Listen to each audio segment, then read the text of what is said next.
Hey guys, I'd like to introduce today's speaker, Dr. Bigazzi. He's an assistant professor at the University of British Columbia with a joint appointment in the Department of Civil Engineering and the School of Community and Regional Planning. His primary research areas are transportation emissions and air quality, active travel behavior, and traffic management and modeling. So please welcome Dr. Bigazzi. Thank you. Thank you all very much. Oh, I'm booming voice in here. So yeah, it's a pleasure to be here. I look back, I actually spoke at this seminar series the first term. I was at UBC. I started in 2015, and I gave this seminar, well, not the same seminar, but I spoke in September 2015. So it's fun to go back now in the fifth year and look at some of what we've done in the intervening years. So what I'll be presenting today, I didn't do it all for sure. So this is a combination of activities that was me and a group of research students working in the React lab, which I will explain a little bit about coming up. Oh, I pressed the wrong button. I'm sorry. Classic. So while that's getting prepared, so this is a public health building and school. I don't think I need to really go into the arguments that transportation and health are intertwined. Those arguments have been well established by, in fact, a lot of researchers here in public health at UBC. But I will talk a little bit about active transportation in particular. So a strain of research going back over the last decade or two, like I said, some of it coming out of UBC, a number of other places, has kind of looked at the specific connections between active transportation, primarily walking and cycling, and health. And then comparing active transportation with other modes of travel, we tend to focus on three main mechanisms: the health benefits of physical activity through additional exercise, the potential changes in crash risk, as well as changes in air pollution inhalation. And there's a lot of evidence now that the net impact is greatly positive, right? So the health benefits of exercise far outweigh the other risks. And every year, one or two papers come out kind of further confirming this in a variety of situations. And so we do know that there are a lot of health benefits of physically active. Oh my gosh, I did it again. Still a lot of uncertainty in all three of those types of effects. Oh, that was quick. Okay, I promise not to do it again. All I wanted was big circles on there. So I'm going to add some big circles to represent, first of all, uncertainty, because all three of these effects vary quite a bit, and there's a lot of uncertainty in what the actual effects are in any one situation, but also there's a lot of variability. So the amount of physical activity that you get during active transportation varies by individual and by modes. The crash risks vary quite a bit, so the crash risks of cycling in a city with good versus bad infrastructure can be quite different. The net effects on safety can even be positive. You can cross over the fulcrum there. I think fulcrum is the word. So there's a lot of variability here, and so I think this warrants further consideration, not just so that we can understand the net health effects more, because I don't think that any of this is going to change the fact that physically active transportation is good for you. But from an engineering and planning perspective, what's more important for us are the non-mode shift elements of how we design and plan our transportation systems. Okay, so a lot of the decisions we make are not simply about getting people to change their modes, because actually mode choices tend to be pretty intransigent. We've been working on mode shift for 40 or 50 years and it hasn't been a big success story, to be honest. We've got a little bit of a shift, but it hasn't been a huge shift. But there are a lot of other aspects of the system that we design besides things that motivate mode shift. And so, where we put in infrastructure, how we design the networks, transportation policies, pricing strategies, all these things can also interface with crash risk, air pollution risk, and exercise. Thank you for stopping that again. So, as I mentioned, when I came to UBC in 2015, I've been doing some air pollution research, specifically around cycling, and we weren't focused on the modal comparison piece. The majority of air pollution research regarding active transportation had really been focused on modal comparison. So what is air pollution exposure like for a cyclist versus someone walking, versus someone driving, versus someone in transit?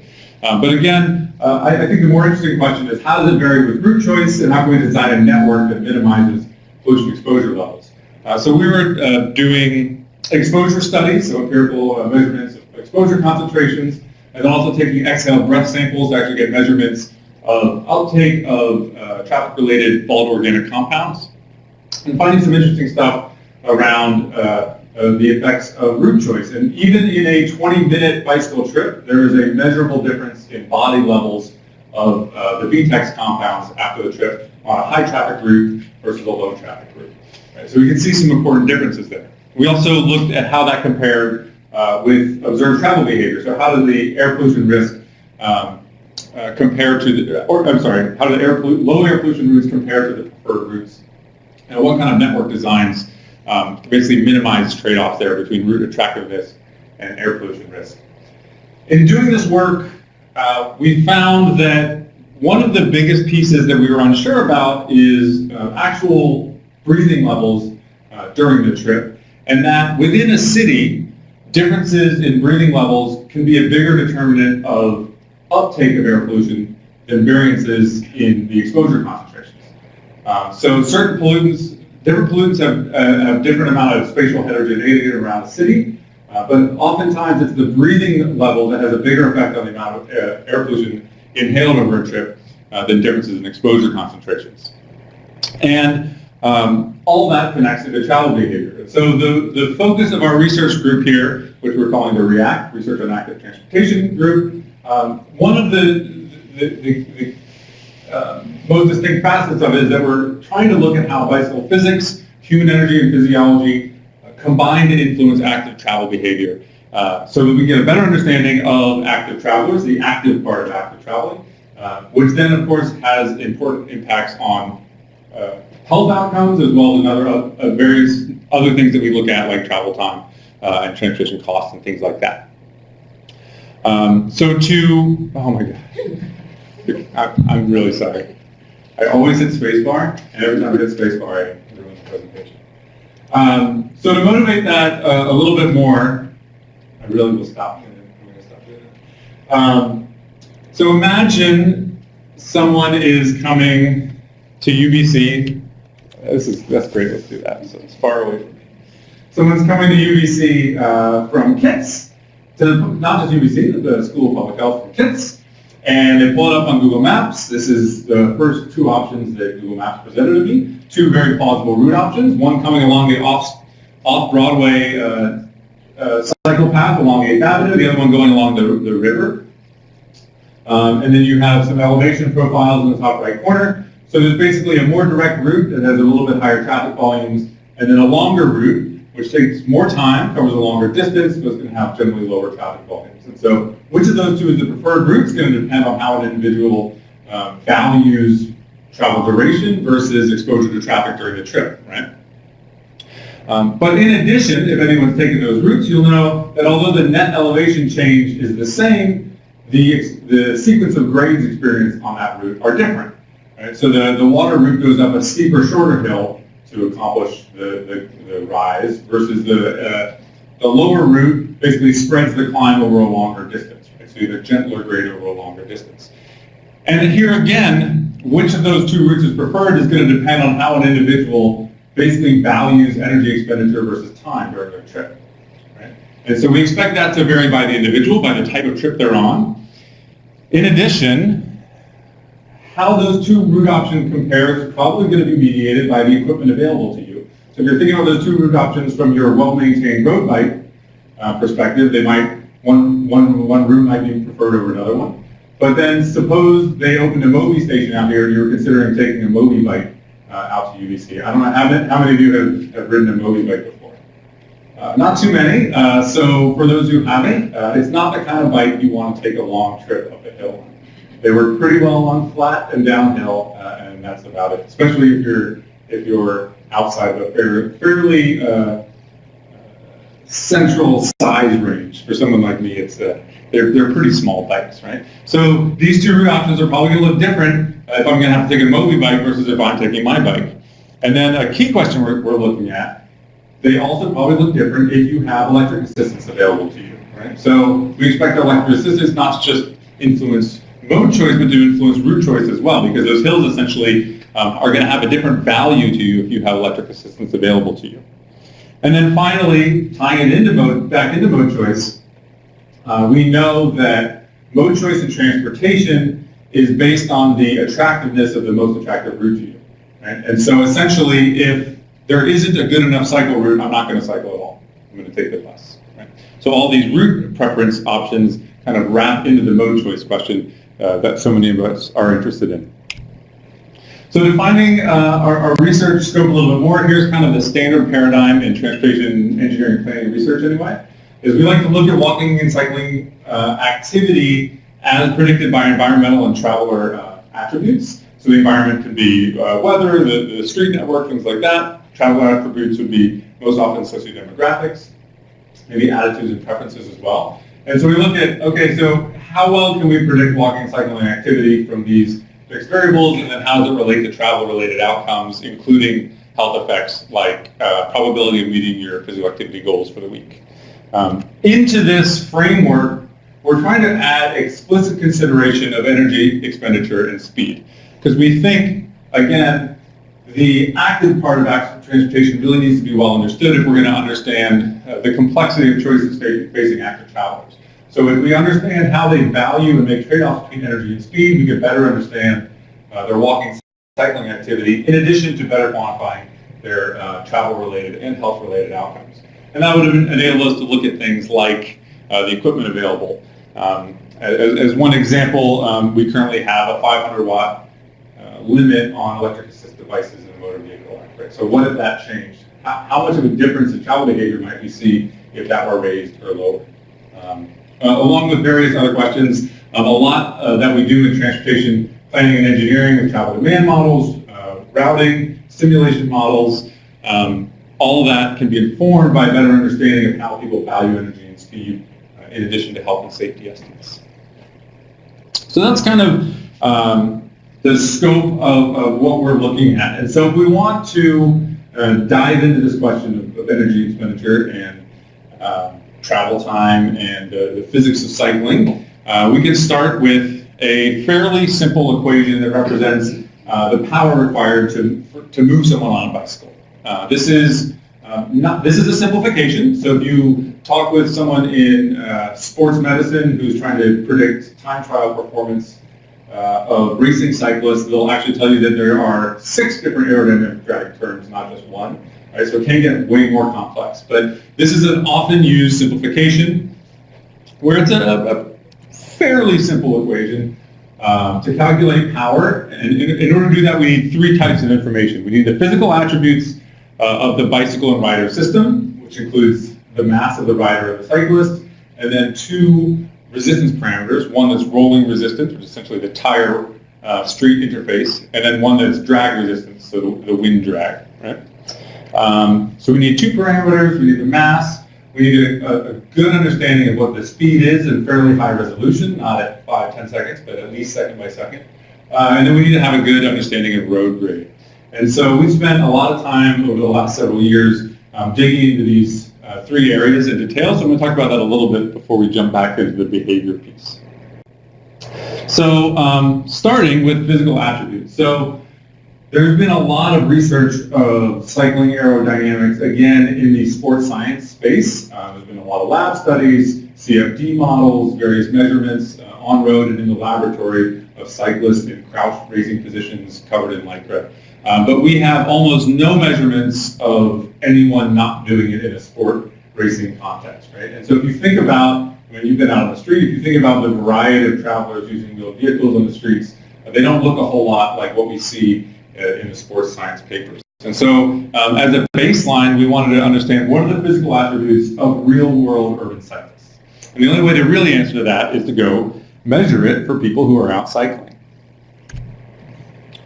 So in order to do that, we spent quite a bit of time on the study design on this one.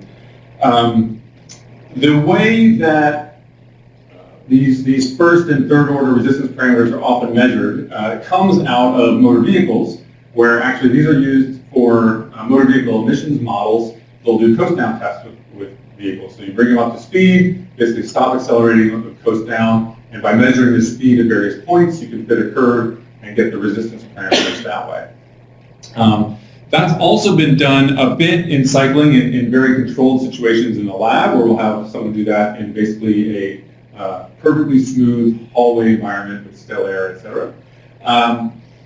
But it hadn't been done in the field. And there's a few other ways that you can measure these resistance parameters in the field, but the problem is we wanted to design a method that had the minimal respondent burden possible.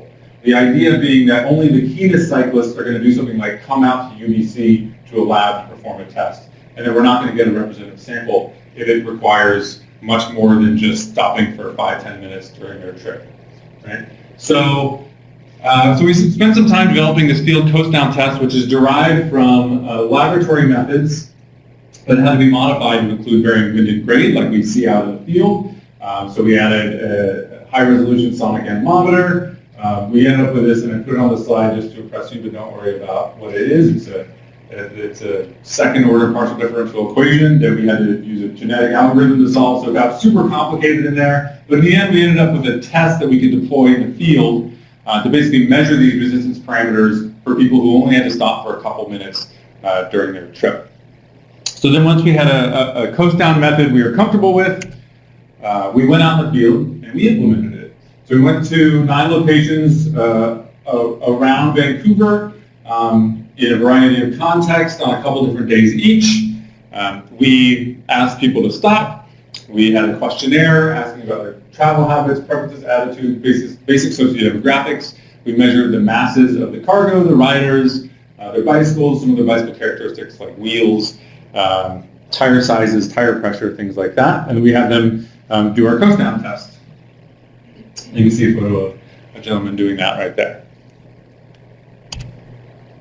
In the end of this was summer 2016. In the end, we got 650 participants about to go through the consent process. We ended up with 625 completed questionnaires, and the demographics were pretty comparable to Metro Vancouver cyclists based on the 2011, which was at that time the latest TransLink household travel survey. So we felt pretty good about the representativeness of the sample in terms of sociodemographics. In the end, we were able to get resistance parameters for 557 cyclists. A number basically didn't fit well, and so that we didn't get a good fit. We threw out that data point. Most often, we think that was someone tapping the brakes or something like that. So if there was some sort of an interruption, tapping the brakes, swerving during the test, then you wouldn't get a clean fit. So we threw out those data points. And we got what we expected to find is that the resistance parameters for real-world in-use bicycles are significantly higher and significantly more variable than we see in the existing literature that quantifies these values. So the values we had been using previously to estimate energy expenditure and breathing for cyclists were too low compared to what real-world utilitarian cyclists do. And in that case, we were underestimating the energy expenditure and underestimating the breathing rates and pollution inhalation rates as well. So this helped us kind of understand that, and now we have actual distributions for the population. Here on the slide was split by male-female. No significant differences in the equipment being used by men and female in the sample. Men and women in the sample. Women did have lower body mass as expected, but they had slightly higher cargo, although a fairly small difference. So once we had these parameters, there were a couple other studies that then used those parameters, one of which was looking at the optimum cycling speed to minimize air pollution inhalation per kilometer. Another one was looking at signal timing to allow for the 85th percentile slowest cyclist to get through the intersection during the yellow change interval at varying road grades. And in both of these, you'll see some bands in the charts. I'm not going to go into detail on these, but just to say that we were able to estimate distributions of these values because we now had representative distributions of the resistance parameters in the population. We also looked at relationships between the resistance parameters and the physical characteristics of the bicycle. They came out as you'd expect, where you basically have narrower, higher pressure tires corresponding with more efficient bicycles. We also found a relationship between tire pressure and aerodynamic drag, which was essentially an indirect effect because road bicycles have narrow tires but also a more aggressive or aerodynamic riding position. And so there were strong interrelationships among all these physical characteristics and the physical parameters of a bicycle.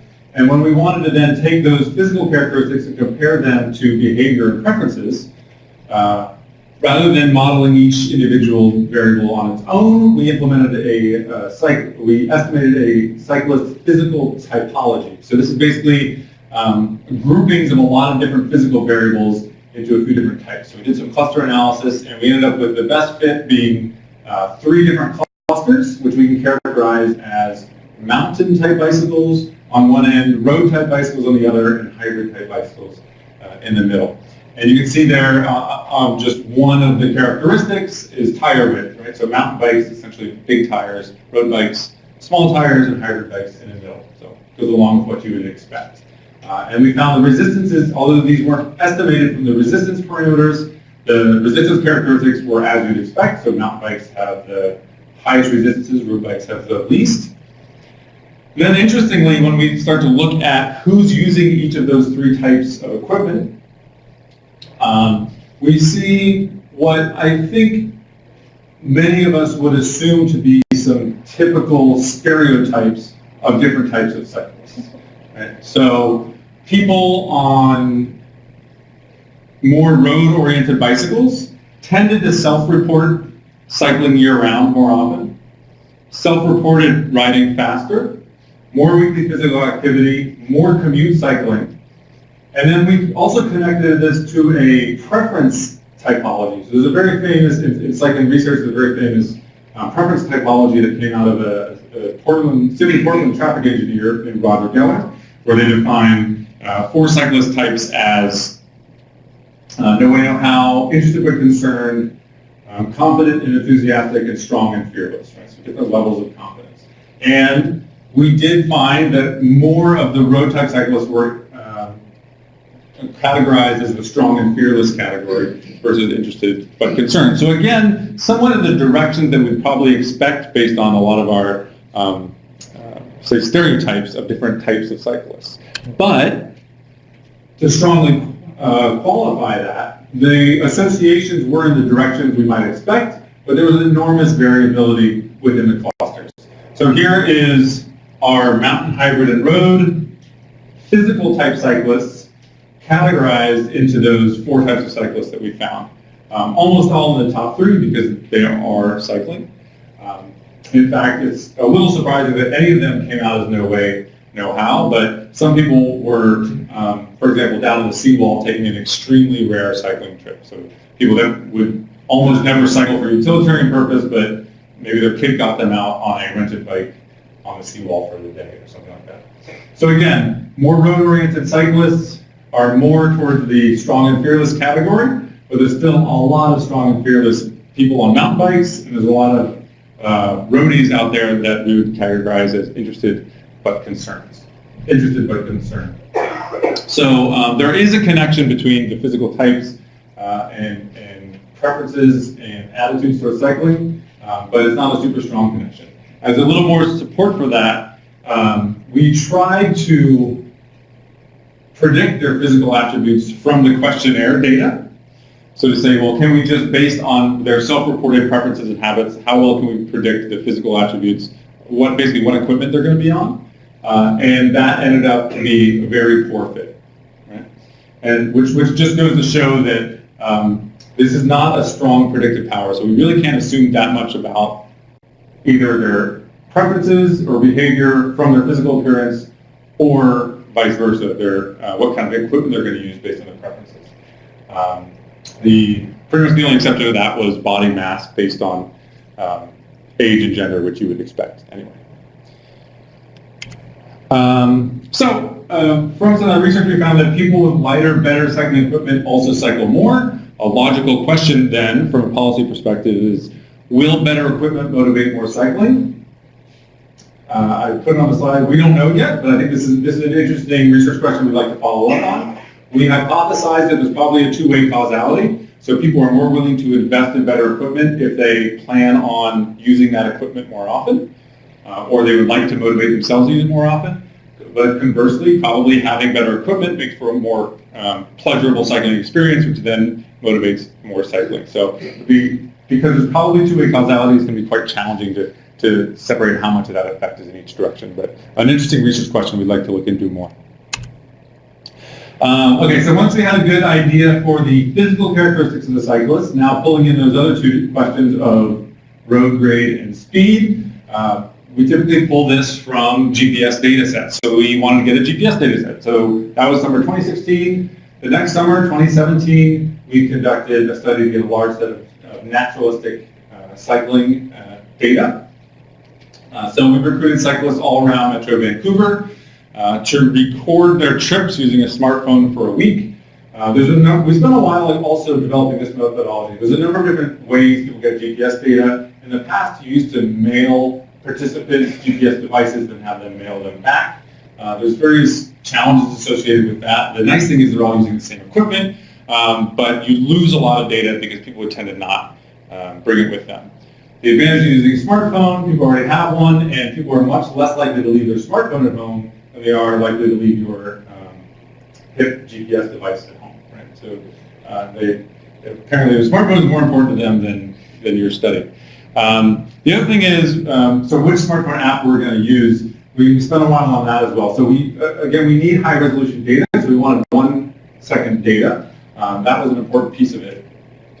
In the past, in some previous research, we had developed a custom app for research. I have found that to be an extremely unpleasant way to go about research. Custom apps, the problem with them is getting them to work consistently on a wide variety of hardware and several different operating systems. So Google and Apple, the operating service providers, tend to update their operating services every 3 months or so. At least half the time they update their operating service, it breaks your app. You won't know it for a little while. Your app might work on most Android systems, but it won't work on one specific LG phone. It gets extremely complicated. You end up dealing with a lot of issues that basically results in lost data. So we were trying to find a commercial app, and we found one called Ride with GPS where you could force to record at 1 second intervals, which a lot of the apps won't do. We can also access the data through the app platform by creating an account for the React Lab and becoming friends with our participants. They could share their data with us directly through the app. So really reduced respondent burden. So it's already their own smartphone. It's a one-button press. It already works on all the different hardware and software, and it ended up working out quite well. The other nice thing it could do is we wanted to pair heart rate data. So if participants were willing, we sent them an R-band-based heart rate device, and they would use that during the data collection as well, and that was all synced up within the app. So it was a pretty convenient platform for that. Also, if they were willing to record heart rate data for the week, we asked for a full week of data, so it's a fairly high ask of people. If they were willing to record heart rate data, we offered them free custom cycling hats or socks, as you can see here, and that was fun to make up. Which do you think more people wanted? Hats? Yeah, I thought we'd get a lot of hat requests, but I still have a box of hats, and we had to reorder socks 3 times. Yeah, but so if people are more interested in socks than hats than you guys ever, I decided to do something like that. But now I have so much for hats. So that was a big data collection in the summer of 2017. We went out recruiting all over town. In the end, we got actual usable data from 150 participants from 12 different municipalities, so about half the municipalities in Metro Vancouver, concentrated in Vancouver as most cycling activity is. Got about 15,000 kilometers of data over 2,300 trips and 8% e-bike, which is useful for some of the analysis we're going to do next. Cycling at an average of 17 kilometers an hour, which is pretty typical with past studies. So I don't know if you have worked with GPS data or you will be working with GPS data, but real-world GPS data are a mess. And we went in, basically looked at existing studies and tried to implement some best practices, or at least standards of practice. But we were pretty unsatisfied with how confident we were in the existing data processing techniques for GPS data sets. So this was an illustration of our first step approach, and I highlighted in red a few of the steps in the process that we had the least confidence in. And so since then, actually, Almira, over the past year or two, who's here in the audience, has been basically working on trying to improve those GPS data processing steps. So I want to take a moment and just talk about that a little bit. Basically, you start with lat long for your GPS at 1 second, and we're trying to get to road grade, speed, and acceleration. And one of the key processes in that, if you have participants recording activity with a smartphone, they're not perfectly syncing up their start and end with your cycling activity, right? So there's always some stops, some end of trip and pre-trip activities that are also recorded. But if you're going to do detailed analysis, you want to eliminate all of those. Right? And it turns out that that's not easy to do. There have been a number of kind of ad hoc processes that have been implemented in past studies. There's also been a number of more recently machine learning techniques that have been proposed for doing this, but almost none of them have really been validated with any second data set. Right? They've always just kind of been proposed and applied. So we went through, really Almira went through, and I say we, did an exhaustive search of the literature, found all the different methods that have been applied, and we compared it to a validation subsample in our data set, and we found enormous variability in the performance of the different algorithms.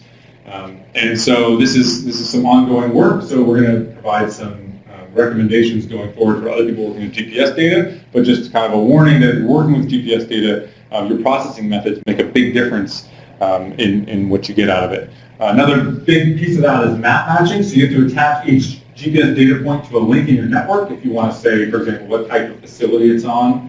And in order to do that, there's a whole other set of techniques called map matching techniques, also again not real well validated, and so we're going through some studies right now trying to determine what are the most appropriate methods for map matching cycling GPS data in a dense urban network. Most of these come from auto travel studies. Another important piece is road grade. So, I mean, to be fair to the literature, usually people aren't as interested in the details of cycling as we are, right? They're most often just kind of want to know generally what was the travel time or travel distance. Or maybe the net elevation gain or loss, but they don't even know all the details. But if you want to estimate energy expenditure with any kind of confidence, the speed and the grade are actually really important, especially sensitive to road grade. State-of-the-art methods right now is to extract road grade from digital elevation models.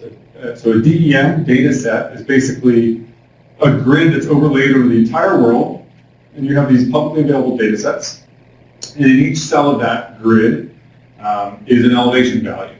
And we typically will extract road grades by basically tracing elevation values along your GPS trajectory. One of the problems with that approach is that it follows the ground surface, and there's actually quite a lot of road structures that don't follow the ground surface. So, for example, bridges is one. So these are data from the Burrard Bridge. The black is the measured ground truth. We actually went out there, like good civil engineers, with stadia leveling rods and surveyed the surface of a number of bridges around town for this study. So this is actual measured data from Burrard Bridge. It goes up at 3%, vertical curve, and then down at 3%. None of the digital elevation model data sets that we looked at a number.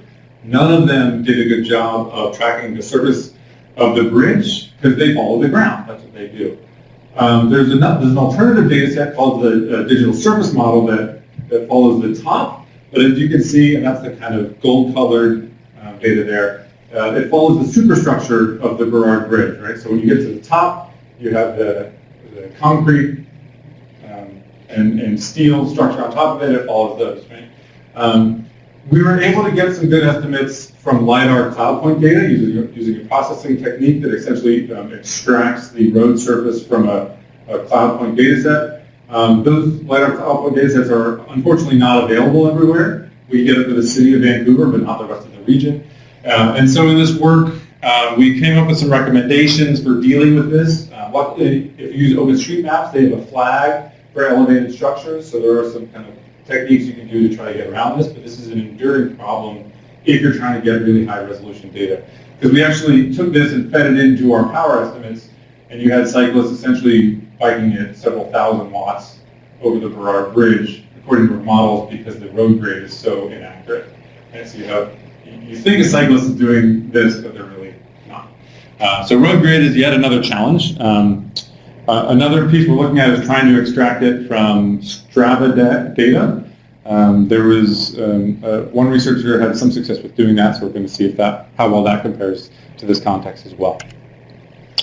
Okay, so enough about data processing. So just to kind of say that that's a challenge. One of the first things we want to look at besides data analysis techniques is e-bikes as compared to regular, non-e-bikes in our data set. In order to compare those, I'll say first of all that the e-bike trips were very much not a representative subsample of all the bike trips in the data set, which you wouldn't expect them to be. Right? The people using e-bikes are not representative of the sociodemographics, and the trip purposes were also different. So in order to compare these, we did some propensity score matching to find otherwise similar trips on conventional bicycle to our electric bicycle subset, which, as I mentioned, was about 8% of the data set. And then to do the analysis, we came up with what are called biking schedules, which are essentially archetypal speed profiles that represent the aggregate characteristics of a larger data set. Again, this is a technique derived from motor vehicle emissions modeling. This is actually how they come up with the motor vehicle tests to do for the city and highway fuel economy estimates. So they say, okay, we can develop this archetypal speed profile that represents the dynamics of a much larger data set. So we did that for the e-bike trips and for our matched sample. So controlling for those sociodemographics and trip purpose differences, e-bikes go about 30% faster, which is what we expected. In addition to greater speeds and in general greater greater road grades, we also found greater speed and grade dynamics. So e-bikes essentially accelerate faster and decelerate more. So probably because the perceived cost of an acceleration on an e-bike is lower, we find greater speed dynamics. And we found significant differences if you're looking at a matched sample of conventional bicycle trips versus the full conventional bicycle trip data set. So just kind of an important point, if you're looking at any kind of these new mobility devices, e-bikes, e-scooters, whatever, and you want to compare, you really need to make sure you have a comparable sample of other types of cyclists. So quite often you might hear discussions about crash risks or safety risks on electric bikes versus regular bikes or physical activity. You need some way to ensure that the conventional cyclists are otherwise comparable to the electric assist devices.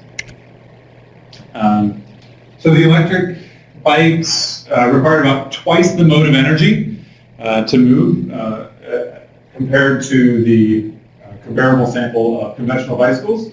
About half the additional energy was because of greater speeds and grades on e-bikes. About a quarter was attributable to greater speed dynamics, and about a quarter was attributable to going back to those resistance parameters.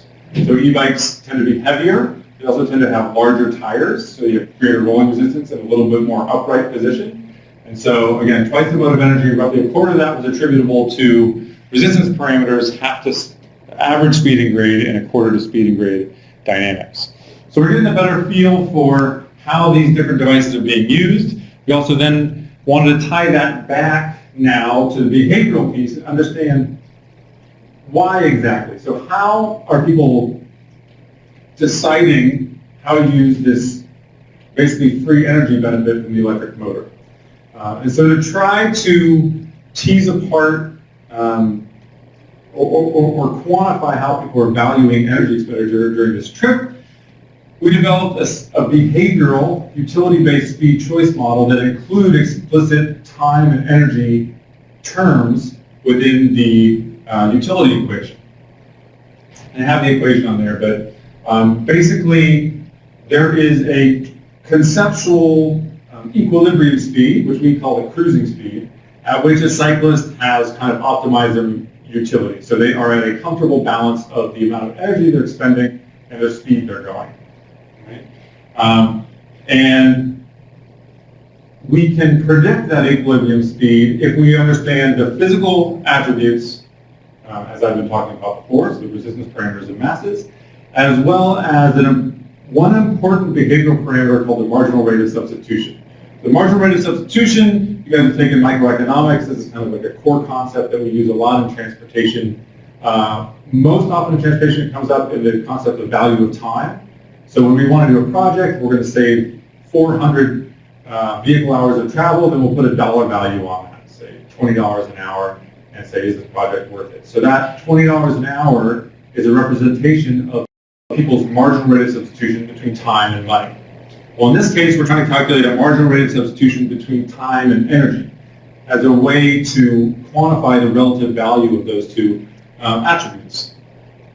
So if we have those two values, we can predict what their equilibrium speed is. But actually, what we're more interested in is the reverse. So if we have observations of an equilibrium or cruising speed, then we can infer people's marginal rate of substitution between time and energy and get an estimate of how people are making those trade-offs, basically how they're utilizing the free power from the electric motor.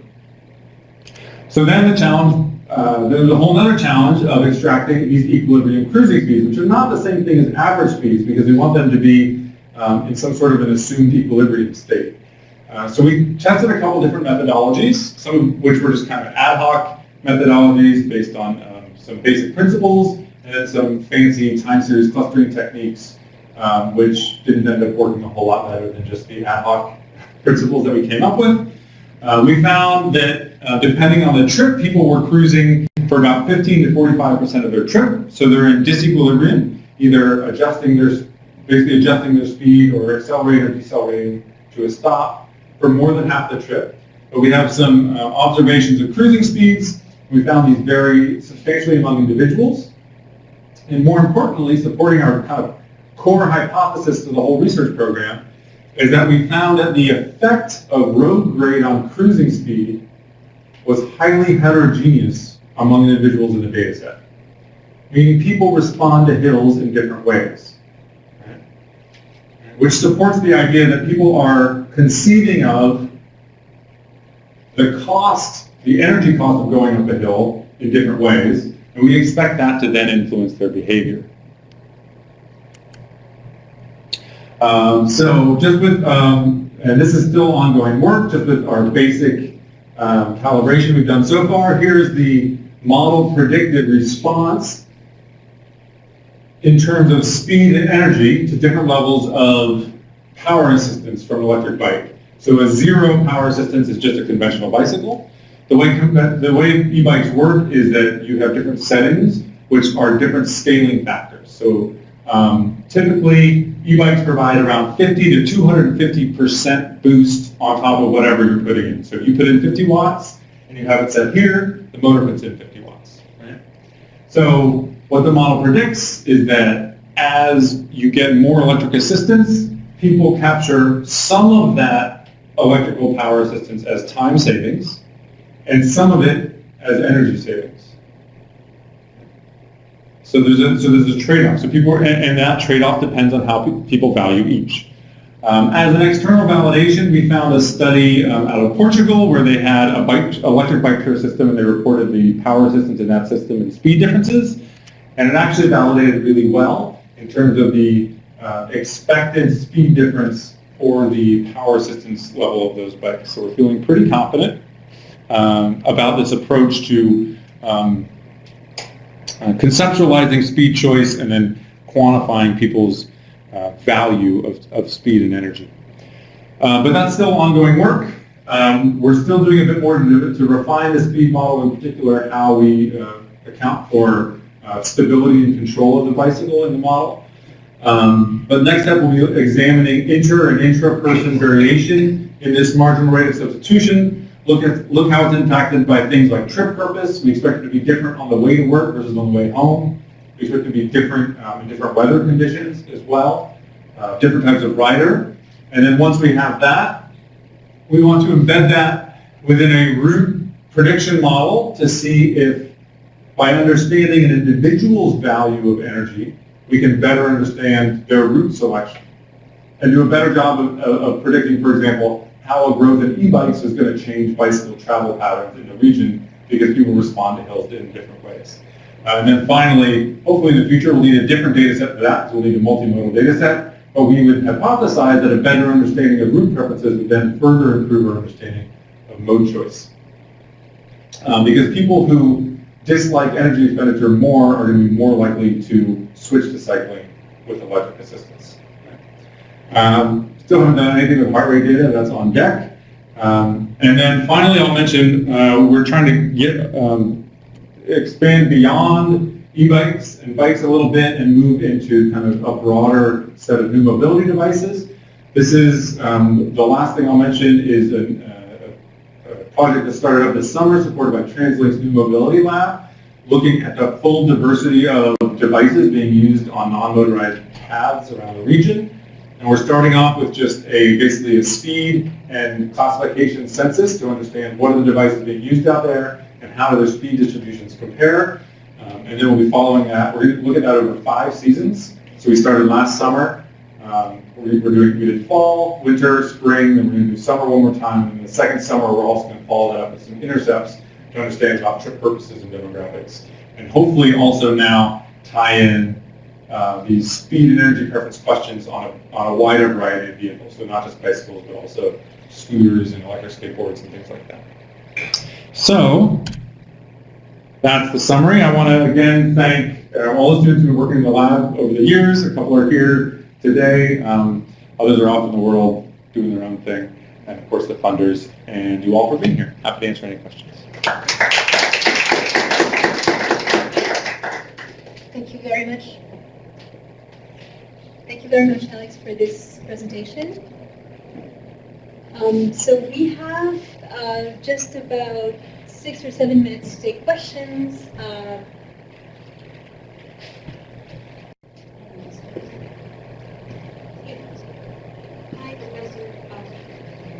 I can hear you. Yeah, I can repeat it. Yeah, I'm a first-year occupational hygiene student. I just have a question first. I just want to thank you for a very interesting presentation. My question is, one of your slides said a while ago that the quality of the equipment affects the motivation of the cyclist to cycle more. Have you found any correlation with regards to the pathway or the neighborhood path, where there are neighborhoods with lots of cul-de-sacs and with big blocks versus different style neighborhood with higher connectivity, like smaller blocks? There been any? Yeah, good question. So again, with regard to this, we don't know yet, right? So this is still a hypothesis. We think so, based on what we've seen. But more broadly, yeah, there's quite a nice body of research now on network characteristic influences on route preferences and attractiveness. And if you send me an email, I'm happy to point you in the direction of some of those papers. Of course, better biking infrastructure is more attractive, but network connectivity is also a significant factor. In general, more compact, dense street networks, grids, are more attractive to cycling, in general. I'll leave it there.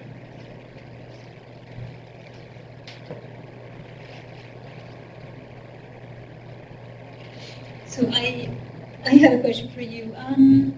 I wanted to take you back to your initial work where you were looking at the exhaled NO and getting a feel of what you have concluded from your work. You have looked at those short-term variation. Do you know of, from a health perspective, are those short-term variation they predict anything long-term? Have you looked into that more over time? And have you done some longitudinal analysis looking at this type of outcomes? Yeah, that's a great question. Short answer is no. As you know, I like coming over here to the public health school, but I'm an engineer and a planner, right? And so I'm kind of trying to do a better job of getting up to the point of basically exposure or uptake, and then that's where I rely on all the public health studies about translating varying exposure levels into actual health endpoints. So there's other people doing really great work on that, but I haven't done any in terms of actual, the final health outcomes. There's also like autonomous traffic going through standard urban as well.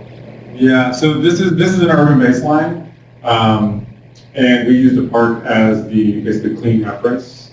This was in Portland, however, but it was a park that's somewhat similar to Stanley Park in terms of its size and location in the city. But basically, we needed that for a reference level because we were looking at variability by route, and so we wanted to control for data variation with the concurrent park measurements. So everything was referenced to that.